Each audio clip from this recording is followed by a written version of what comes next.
आऊंगा सुरेंद्र जी के पास, पर कुलदीप जी कुछ हस्तक्षेप करने जा रहे हैं। एक बार संक्षिप्त में कुलदीप जी का हस्तक्षेप सुन लेते हैं। जी कुलदीप जी। जी।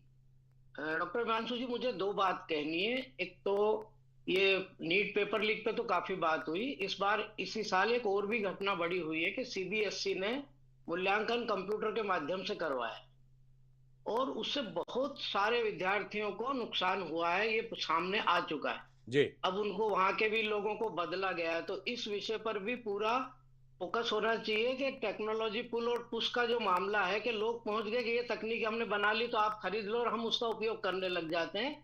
इसकी वाकई आवश्यकता है कि नहीं, और अगर उसको लागू कर रहे हैं तो वो कितना सही है गलत, इस पे भी कभी गहराई से विश्लेषण की आवश्यकता है सीबीएसई वाले मामले में।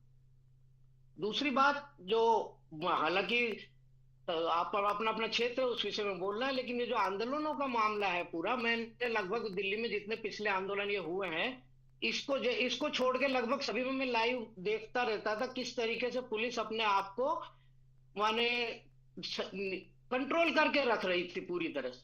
और आंदोलनकारी आंदोलन करने आए तो इसका मतलब कुछ भी करने का अधिकार नहीं है। मैंने सिपाहियों को और पैरामिलिट्री फोर्सेस के लोगों को ऐसे अपने सिर पे हाथ करते हुए पिछले आंदोलन में देखा है।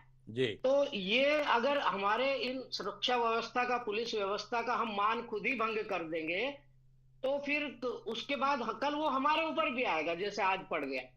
तो ये जो चीजें हो रही ना इस तरह की, और कोई भी यदि कायम रखनी है तो कुछ ना कुछ व्यवस्था तो होगी। कुछ ना कुछ कुछ व्यवस्था तो होगी। राव कुलदीप जी सिंह का कहना है कि अगर पुलिस वालों पर हाथ उठेंगे तो उन्हें कुछ ना कुछ तो करना पड़ेगा।